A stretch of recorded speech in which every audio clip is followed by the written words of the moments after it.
Hello students, कैसे हो आप सभी। आज मैं आपके YouTube channel easy bio teach पर लेके आई हूँ सेंट्रल पोल्यूशन कंट्रोल बोर्ड की तरफ से जो साइंटिस्ट बी की रिक्रूटमेंट निकाली गई है उसके लिए आज हम यहाँ पे माइक्रोबायोलॉजी के कुछ एक इम्पोर्टेंट क्वेश्चंस को डिस्कस करेंगे। तो जो सेंट्रल पोल्यूशन कंट्रोल बोर्ड है उन्होंने क्या किया है, माइक्रोबायोलॉजी के लिए पोस्ट निकाली हैं, लेकिन जो माइक्रोबायोलॉजी का जो यहाँ पे हमें सिलेबस दिया गया है वो हमारा सिलेबस क्या है, गेट का सिलेबस है। तो हमें वहाँ क्या करना है, कंप्लीट जो गेट का सिलेबस है वो हमें यहाँ पे क्या करना है, पढ़ना है। तो आज हम यहाँ पे क्या करेंगे, जो माइक्रोबायोलॉजी के इम्पोर्टेंट क्वेश्चंस हैं for the point of view central pollution control board, उनको हम इस वीडियो के अंदर डिस्कस करेंगे। ऐसे ही वीडियो मैं डे बाय डे आपके लिए लेके आती रहूँगी। आज ये हमारी पहली वीडियो है PYQs की।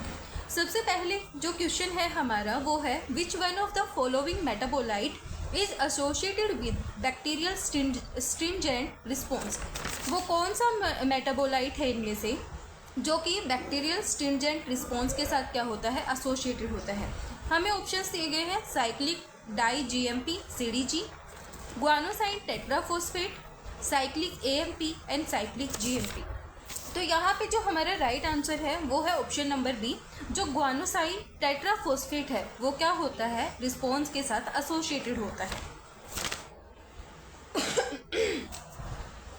उसके बाद हम बात करें नेक्स्ट क्वेश्चन की, तो यहाँ पे बोला गया है, India is aiming to be free of tuberculosis by 2025। One of the key approach for this program is DOTS. Which one of the following option is the full form of DOTS. यहाँ पे क्या बोला गया है, ये क्या है, जो इंडिया है उसके अंदर ट्यूबरक्लोसिस का मतलब ट्यूबरक्लोसिस से वो क्या कर दी, फ्री कर दी। जैसे एम था उनका 2025 तक का। अब यहाँ पे एक अप्रोच यूज़ की गई है वो है डोट्स। तो यहाँ पे पूछा गया है जो डोट्स है उसकी फुल फॉर्म क्या है। तो यहाँ पे हमें ऑप्शंस दिए गए हैं, directly observe therapy short course, directly observe tuberculosis short course, district operated therapy system, directly operated therapy short course. तो यहाँ पे जो हमारा राइट आंसर है वो है ऑप्शन नंबर ए, जो डोट्स है उसकी फुल फॉर्म क्या है, directly observe therapy short course.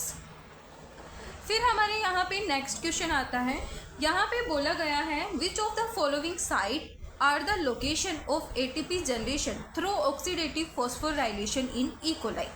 यानी कि वो कौन सी साइट है या लोकेशन है जहाँ पे ATP जनरेशन होती है through oxidative phosphorylation in E coli.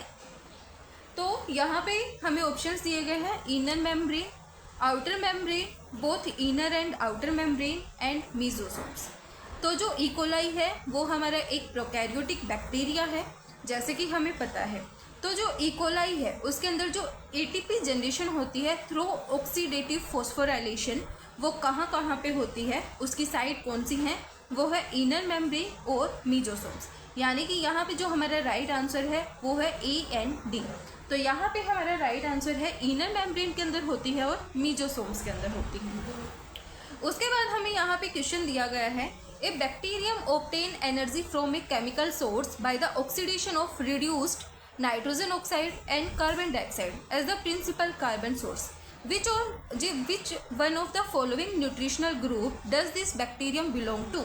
जो बैक्टीरिया है वो क्या करता है, ऑब्टेन करता है एनर्जी को from a chemical source by the oxidation of reduced nitrogen oxide and carbon dioxide as the principal carbon source. तो यहाँ पे वो कौन सा न्यूट्रिशनल ग्रुप है जिससे बैक्टीरिया बिलोंग करता है। ऑप्शंस दिए गए हैं हमें, photoautotroph, photoheterotroph, chemoautotroph and chemoheterotroph. अब ये जो न्यूट्रिशन वाली वीडियो है ये मैंने कंप्लीट अपलोड कर रखी है। तो यहाँ पे हमारे 4 ग्रुप होते हैं, photolithoautotroph, photoorganoheterotroph, chemolithoautotroph, chemoorganoheterotroph. तो फोटो का मतलब यहाँ पे क्या है, जो लाइट सोर्स है वो एनर्जी, लाइट सोर्स मतलब जो लाइट का सोर्स है वो क्या है, लाइट है। केमिकल के अंदर केमिकल हैं।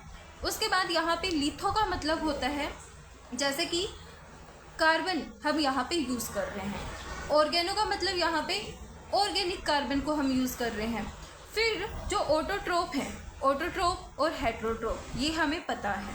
तो यहाँ पे क्या बोला गया है, वो कौन सा बैक्टीरिया है जो एनर्जी को ऑब्टेन करता है from a chemical source by the oxidation of reduced nitrogen oxide and carbon dioxide, यानी कि विद कार्बन डाइऑक्साइड। तो यहाँ पे जो हमारा राइट आंसर है वो है कीमोऑटोट्रोप। कीमोऑटोट्रोप क्या करता है, यहाँ पे एनर्जी को ऑब्टेन करता है फ्रॉम ए केमिकल सोर्स। ये वीडियो आप यूट्यूब पे देख सकते हो, मैंने कंप्लीट वीडियो डाल रखी है। यहाँ से बहुत सारे क्वेश्चंस पूछे जाते हैं एंड छोटे छोटे क्वेश्चंस इस टॉपिक से पूछे जाते हैं। उसके बाद हम देखते हैं नेक्स्ट क्वेश्चन। जो रोबोट कोच हैं उन्होंने यूज़ किया था meat infuse nutrient medium for which one of the following purpose, यानी कि इन्होंने मीट इन्फ्यूज न्यूट्रिएंट मीडियम को किस पर्पस के लिए यूज़ किया था। तो जो हिस्ट्री वाली जो मैंने वीडियो डाल रखी है उसके अंदर मैंने पूरा रोबोट कोच के बारे में बता रखा है कि रोबोट कोच ने माइकोबैक्टीरियम ट्यूबरकुलोसिस के ऊपर काम किया था, एंथ्रेक्स के ऊपर काम किया था। इन्होंने 4 पोस्टुलेट दिए थे अपने। उसके बाद क्या किया था, प्योर कल्चर के अंदर इन्होंने क्या किया था, बैक्टीरिया को आइसोलेट करके देखा था और फिर इन्होंने देखा था कि जिस बैक्टीरिया को हमने आइसोलेट किया है वो सेम डिजीज़ क्या कर रहा है, कोज कर रहा है। ऐसे इनने पोस्टुलेट्स दिए थे रोबोट कोच ने। तो रोबोट कोच क्या है, मतलब यहाँ पे हिस्ट्री ऑफ माइक्रोबायोलॉजी, यानी कि माइक्रोबायोलॉजी की डिस्कवरी के अंदर इन्होंने अपना बहुत सारा क्या किया है, योगदान दिया है।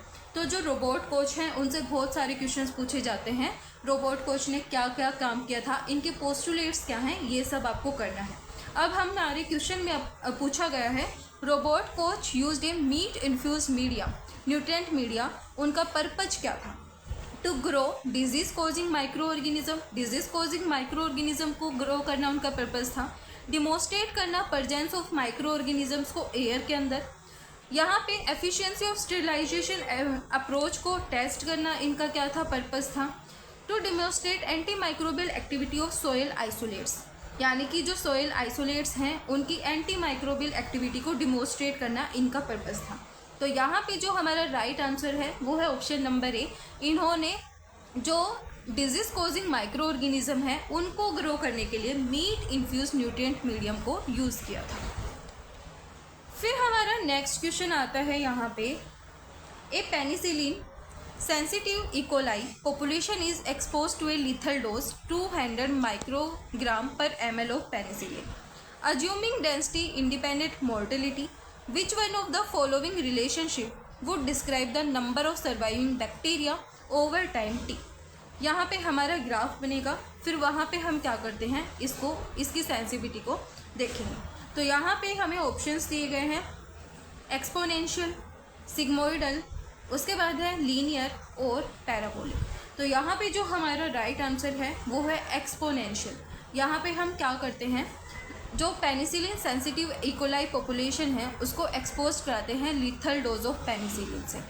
Assuming density independent mortality, which one of the following relationship would describe the number of surviving bacteria over time. तो यहाँ पे जो ग्राफ बनता है वो हमारा एक्सपोनेंशियल ग्राफ बनता है। फिर हमारा नेक्स्ट क्वेश्चन आता है यहाँ पे,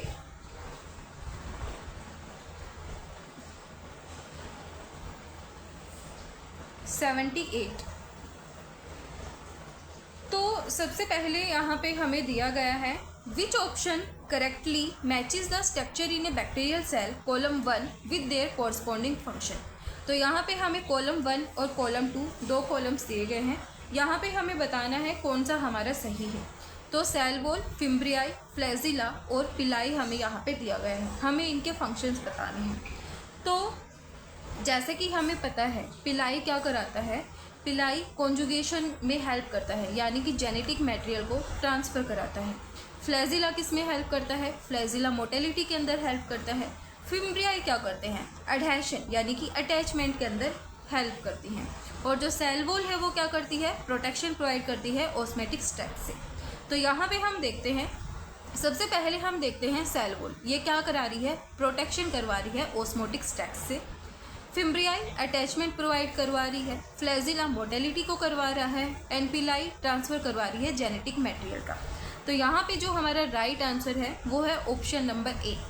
यहाँ पे पिलाई क्या करवा रही है, ट्रांसफ़र करवा रही है जेनेटिक मटेरियल का, यानी कि एस का होगा 4, फ्लैजिला मोटेलिटी को शो करते हैं, आर का होगा 3rd, फिम्ब्रियाई अटैचमेंट के अंदर हेल्प करा रही है, क्यू का होगा 2nd, cell wall protection provide करवा रही है ऑस्मोटिक स्ट्रेस से। तो यहाँ पे पी का होगा 1। तो ये हमारे यहाँ पे क्वेश्चन दिया गया है।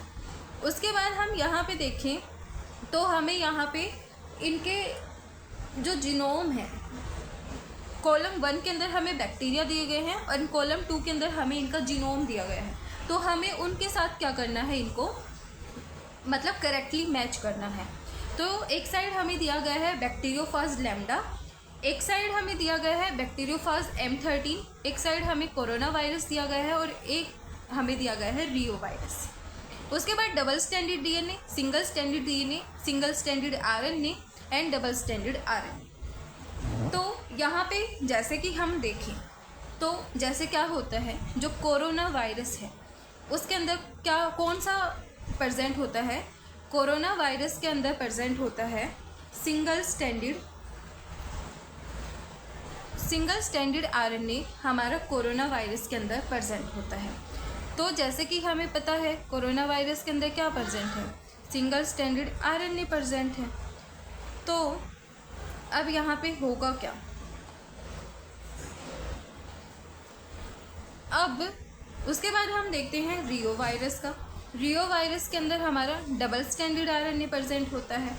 उसके बाद बात करें हम बैक्टीरियोफाज M13 की, तो बैक्टीरियोफाज M13 के अंदर हमारा सिंगल स्टैंडर्ड DNA प्रेजेंट होता है और बैक्टीरियोफाज लैम्डा के अंदर हमारा डबल स्टैंडर्ड DNA प्रेजेंट होता है। तो यहाँ पे जो हमारा राइट आंसर है वो है ऑप्शन नंबर सी। यहाँ पे ये सारे मैं आपको एक लिस्ट प्रोवाइड करूँगी, उसके थ्रू आप याद कर सकते हो। ज़्यादा नहीं है, 10 या 12 ही दिए गए हैं, तो आप वहाँ पे याद कर सकते हो। तो जो हमारा कोरोना वायरस है उसके अंदर हमारा सिंगल स्टैंडर्ड RNA प्रेजेंट होता है, रियो वायरस के अंदर हमारा डबल स्टैंडर्ड RNA प्रेजेंट होता है, बैक्टीरियोफाज M13 के अंदर सिंगल स्टैंडर्ड DNA प्रेजेंट होता है एंड जो बैक्टीरियोफाज लैम्डा है उसके अंदर डबल स्टैंडर्ड DNA प्रेजेंट होता है। तो ये था हमारा क्वेश्चन।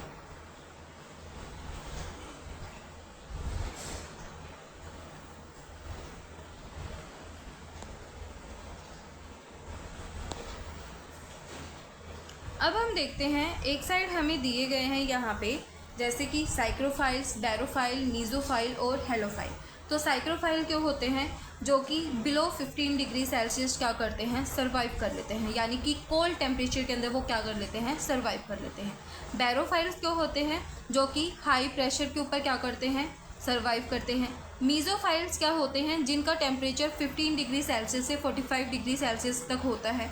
हेलोफाइल वो होते हैं जो हाई सोल्ट कंसनट्रेशन के अंदर क्या कर लेते हैं, सर्वाइव करते हैं। तो यहाँ पे हमारा पी का जो राइट आंसर है वो है 3, क्यू का राइट आंसर है हमारा 1, आर का राइट आंसर है हमारा 2 एंड जो एस है उसका राइट आंसर है हमारा 5। तो यहाँ पे ऐसा ऑप्शन हमें कौन सा दिख रहा है, पी का हमारा है 3, क्यू का हमारा है 1, आर का हमारा है 2, एस का हमारा है 5। तो यहाँ पे जो क्वेश्चन जो ऑप्शन नंबर ए है वो हमारा क्या है, राइट आंसर है। अब यहाँ पे हमें दिया गया है जो कार्ल वूस थे, उन्होंने 1990 के अंदर क्या करा था, 3 डोमेन क्लासिफिकेशन को क्लासीफाई किया था। जो उन्होंने 5 किंगडम क्लासिफिकेशन थी RH पिटेकर की, उन्होंने क्या कर दी थी, मर्ज कर दी थी और उन्होंने 3 किंगडम क्लासिफिकेशन दी थी। क्या किया, मोनेरा को यूबैक्टीरिया, यूकैरिया के अंदर क्लासीफाई कर दिया, यानी कि उसके जो मेंबर्स थे उनके अंदर रख दिए। तो इन्होंने यहाँ पे 3 डोमेन दिए, आर्के बैक्टीरिया, यूबैक्टीरिया और यूकैरिया। तो यहाँ पे बोला गया है curl was established that short subunit rRNA sequence can be used to reveal evolutionary relationship। evolutionary relationship के लिए उन्होंने कौन सी सीक्वेंस दी थी, 16S rRNA सीक्वेंस दी थी। Based on this, which one of the following option is the established phylogenetic arrangement of the 3 domains of life। तो यहाँ पे जैसे कि हमें पता है जो आर्किया और बैक्टीरिया हैं, आर्किया और बैक्टीरिया क्या हैं, वो हमारे कॉमन हैं, उनको एक के अंदर रखा गया था। और यूकेरिया यहाँ पे क्या है, अलग है, यूकेरिया यानी कि यूकैरियोट्स। तो यहाँ पे जो हमारा राइट आंसर है वो है ऑप्शन नंबर सी, यानी कि सॉरी यहाँ पे क्या बोला गया है हमारा, जो कार्ल वुश थे उन्होंने 1990 के अंदर क्या दी थी, अपनी 3 किंगडम क्लासिफिकेशन दी थी। तो यहाँ पे हमें बोला गया है जो आर्किया और यूकैरिया हैं, जैसे कि जो 3 किंगडम क्लासिफिकेशन है वो ऐसे बनती है।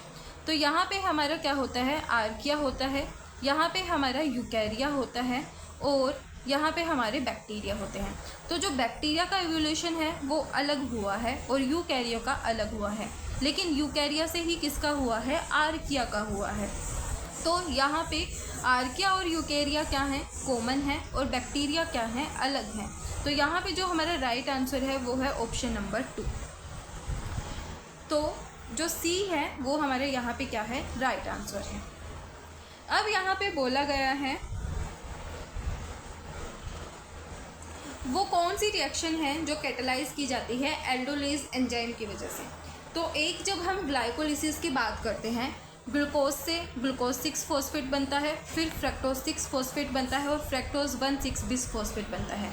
तो वहाँ पे एल्डोलेज एंजाइम यूज़ होता है डाईहाइड्रोक्सी एसीटोन फॉस्फेट के अंदर कन्वर्ट करने के लिए और ग्लिसरल्डिहाइड फॉस्फेट के अंदर कन्वर्ट करने के लिए। तो यहाँ पे जो हमारी पहली रिएक्शन दी गई है डाईहाइड्रोक्सी एसीटोन फॉस्फेट के अंदर और ग्लिसरल्डिहाइड 3 फॉस्फेट के अंदर एल्डोलेज की हेल्प से क्या होता है, फ्रक्टोज 1,6 बिस फॉस्फेट कन्वर्ट होता है।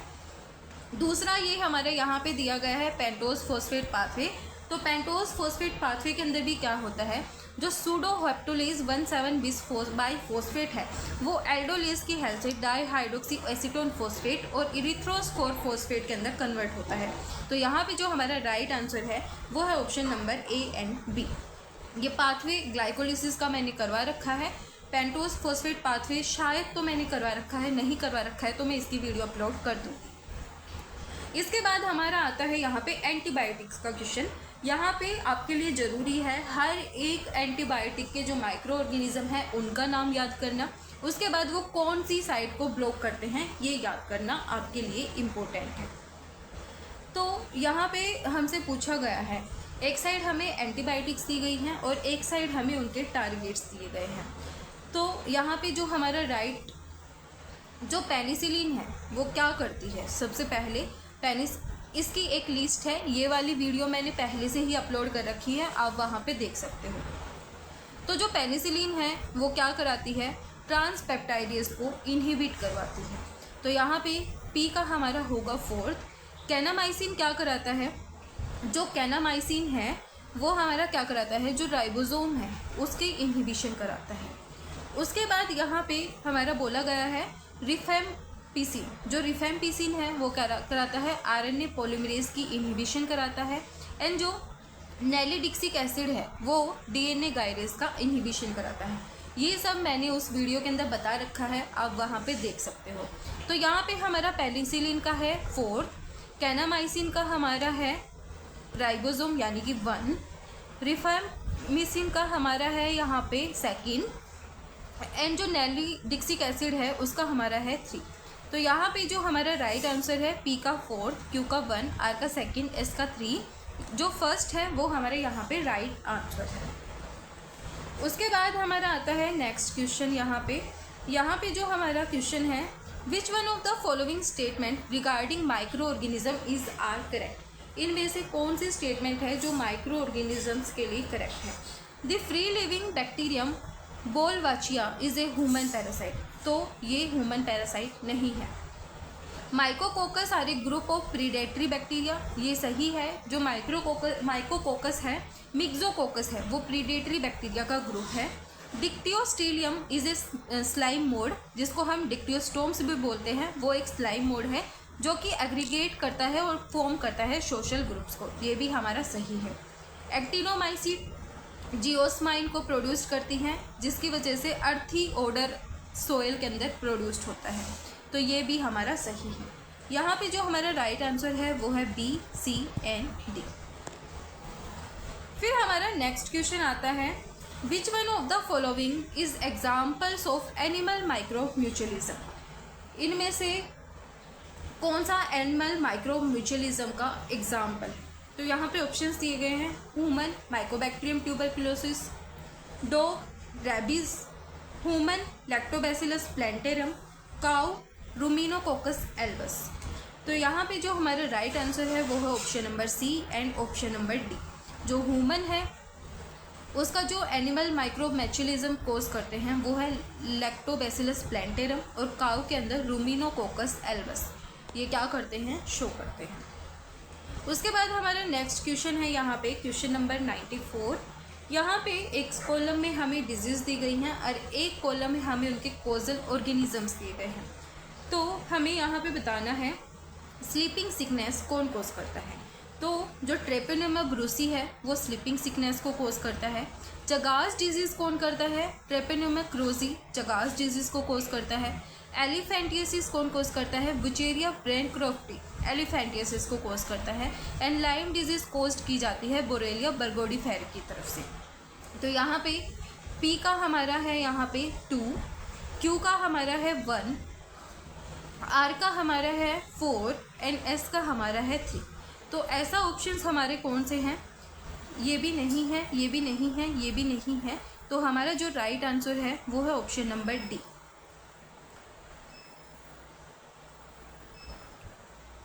उसके बाद हमारे यहाँ पे क्वेश्चन दिया गया है, एक कॉलम के अंदर हमें एंटीबायोटिक्स दी गई हैं एंड एक कॉलम के अंदर हमें उनके फंक्शंस दिए गए हैं। तो एक साइड हमें जो एंटीबायोटिक्स दी गई हैं वो है IgM, IgE, IgA और MSC, और दूसरे कॉलम में हमें इनके फंक्शंस दिए गए हैं। तो हमें यहाँ पे देखना है कौन सी एंटीबायोटिक क्या यहाँ पे क्या करती है, फंक्शंस को शो करती है। तो सबसे पहले हम देखते हैं जो IgM है वो क्या करती है। यहाँ पे IgM पेंटामेरिक होती है। तो जो IgM है उसके अंदर 10 हैवी चेन और 10 लाइट चेन प्रेजेंट होती है। IgE क्या करती है, यहाँ पे एलर्जिक रिएक्शंस को कोज करती है। इसको डिलेड टाइप एंटीबायोटिक भी बोला जाता है, यानी इससे हाइपर सेंसिटिविटी होती है। मास्ट सेल के अंदर एलर्जिक रिएक्शंस को ये क्या करती है, कोज करती है। हिस्टामिन वगैरह ज़्यादा रिलीज़ होने लगता है, ऐसा होता है इसके साथ। अब आती है बात IgA क्या करता है। तो जो IgA है वो हमारा क्या करता है, प्रीडोमिनेंट टाइप की एंटीबायोटिक होती है जो कि वेरियस सिक्रेशन के अंदर प्रेजेंट होती है, जैसे कि नेज़ल सिक्रेशन हो गया, आई सिक्रेशन हो गया। जो भी सिक्रेशन होते हैं, आपको कोई भी क्वेश्चन दिखे अगर सिक्रेशन से रिलेटेड है तो आपको वहाँ पे IG के ऊपर ही टिक करना है। और आपसे पूछा जाए डिलेड टाइप हाइपर सेंसिटिविटी या फिर एलर्जिक हाइपर सेंसिटिविटी, तो वो होती है हमारी IgE, और जो प्लेसेंटा को क्रॉस करती है वो हमारी होती है IgG। उसके बाद MHC क्या काम करता है, तो जो MHC है वो एंटीजन प्रेजेंटिंग का काम करता है, जिसको हम बोलते हैं मेजर हिस्टो कंपेटिबिलिटी कॉम्प्लेक्स। तो यहाँ पे जो हमारा राइट आंसर है वो है ऑप्शन नंबर बी। फिर हमारा आता है यहाँ पे question number, which genus of bacteria does not have cell wall. तो हमें पता है, बिल्कुल सिंपल सा क्वेश्चन है, जो माइकोप्लाज्मा है उसके अंदर सेल वॉल प्रेजेंट नहीं होती, लेकिन माइकोप्लाज्मा के अंदर स्टीरोल प्रेजेंट होता है, जिसको हम हैप्पेनोइड्स भी बोलते हैं। फिर हमारा नेक्स्ट क्वेश्चन है, identify the correct statement with respect to plant disease. तो जो हेयरी रूट डिजीज़ है टबैको के अंदर वो कौन कॉज करता है, एग्रोबैक्टीरियम ट्यूमिफिकेशन। तो ये हमारी गलत है। एग्रोबैक्टीरियम राइजोजीन क्या करता है, हेयरी रूट डिजीज़ को कॉज करता है, और जो एग्रोबैक्टीरियम ट्यूमिफिकेशन है वो क्या करता है, ट्यूमर को कॉज करता है प्लांट्स के अंदर। तो यहाँ पे ये क्वेश्चन, यहाँ से क्वेश्चन हमसे पूछा गया है, इस टॉपिक को अच्छे से पढ़ना। ये टॉपिक मैंने पहले ही वीडियो अपलोड कर रखी है। उसके बाद हमें यहाँ पे दिया गया है, जो लूज स्मेट ऑफ बार्ले है वो कौन कोज करता है, यूस्टिलेगो नोडा कोज करता है, ये हमारा सही है। उसके बाद दी गई है, जो स्टेम रस्ट है ग्रेप की वो कौन कोज करता है, प्लाज्मोपायरा विटिकोला करता है, तो ये गलत है। उसके बाद जो फायर ब्लाइट होती है, फायर ब्लाइट नाम की डिजीज़ है, पियर्स के अंदर होती है, उसको कौन कोज करता है, अर्विनिया अमाइलोवोरा कोज करता है, तो ये भी हमारे यहाँ पे सही आंसर है। तो यहाँ पे जो ऑप्शन नंबर बी और डी है वो हमारे यहाँ पे राइट आंसर है। तो ये हमने कुछ सेंट्रल पोल्यूशन कंट्रोल बोर्ड के लिए माइक्रोबायोलॉजी के इम्पोर्टेंट क्वेश्चंस को डिस्कस किया। वीडियो पसंद आए तो please like share and subscribe जरूर करना। Thank you.